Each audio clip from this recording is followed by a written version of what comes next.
தமிழக மக்கள் தக்க பாடம் புகட்ட வேண்டும் என்றும் ஸ்டாலின் கேட்டுக்கொண்டுள்ளார்.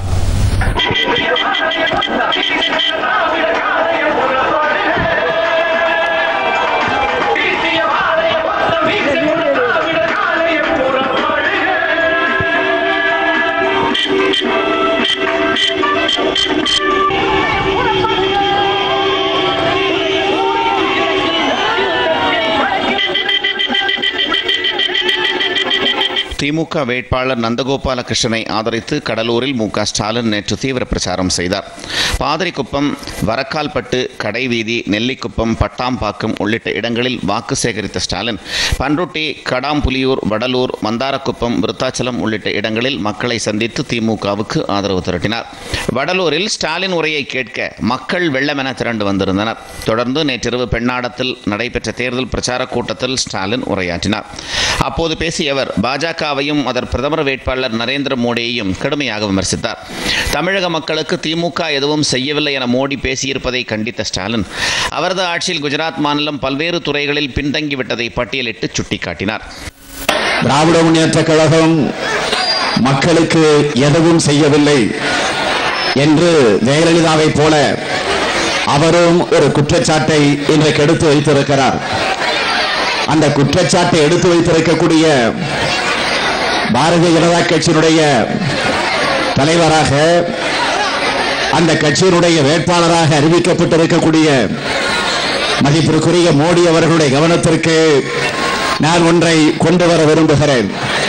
குஜராத் மாநிலத்தினுடைய வளர்ச்சி விகிதம் இந்தியாவில் இருக்கக்கூடிய எல்லா மாநிலத்தினுடைய வளர்ச்சி விகிதத்தை பற்றி குறிப்பிட்டு சொல்லுகிற போது அதிலே குறிப்பாக குஜராத் மாநிலம் 1981ஆம் ஆண்டிலிருந்து 85ஆம் ஆண்டு வரையில அப்பொழுது காங்கிரஸ் கட்சி குஜராத்தில் ஆட்சி. அப்பொழுது அவருடைய வளர்ச்சி விகிதம் எவ்வளவு என்று கேட்டால் 16.29. 94ஆம் ஆண்டு அப்போதும் காங்கிரஸ் கட்சியினுடைய ஆட்சி. அப்போ அவருடைய வளர்ச்சி விகிதம் எவ்வளவு என்று கேட்டால் 16.73. இப்போ 2005-2011 மோடி தலைமையில் இருக்கக்கூடிய அவர்களுடைய பிஜேபியினுடைய ஆட்சி. இப்போ எவ்வளவு என்று கேட்டால் 9.35 என்று ரிசர்வ் வங்கி, இந்திய ரிசர்வ் வங்கி இந்த கணக்கெடுப்பு எடுத்து வெளியிட்டிருக்கிறது. நெருக்கடி நிலையையே எதிர்கொண்ட திமுக மோடியின் சலசலப்புக்கு அஞ்சாது என ஸ்டாலின் உறுதிபட தெரிவித்தார். தமிழக மக்கள் பாஜகவுக்கும் அதிமுகவுக்கும் வரும் நாடாளுமன்ற தேர்தலில் பாடம் புகட்ட வேண்டும் என்றும் ஸ்டாலின் கேட்டுக்கொண்டார். திமுக பிஜேபியை பார்த்து பயப்படுகிறதாம். திராவிட முன்னேற்ற கழகம் எமர்ஜென்சியை பார்த்து இயக்கம்.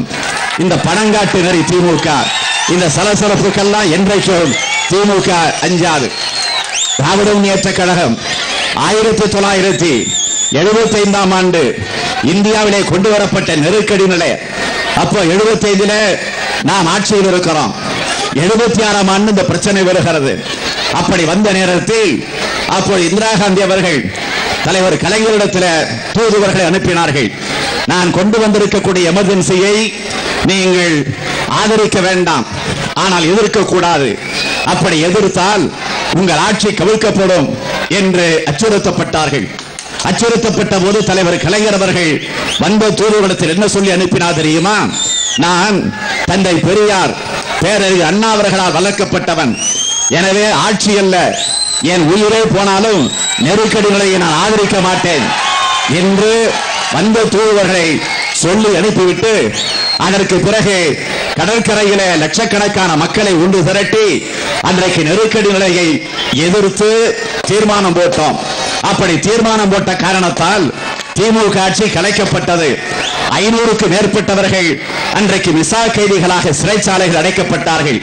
ஆக எமர்ஜென்சியே பார்த்து இயக்கம் திராவிட முன்னேற்ற கழகம். இந்த மோடியினுடைய பூச்சாண்டி தினத்திற்கெல்லாம் திமுக என்றைக்கும் பயப்படாது என்பதை நான் தெரிவித்துக் கொள்ள விரும்புகிறேன். இன்று தனது சூறாவளி பிரச்சாரத்தை தொடங்கும் மு.க. ஸ்டாலின் நாமக்கல் நாடாளுமன்ற தொகுதியில் திமுக வேட்பாளர் காந்தி செல்வனை ஆதரித்து வாக்கு சேகரிக்கிறார். இன்று இரவு நாமக்கல்லில் நடைபெறும் பொதுக்கூட்டத்தில் ஸ்டாலின் உரையாற்றுகிறார்.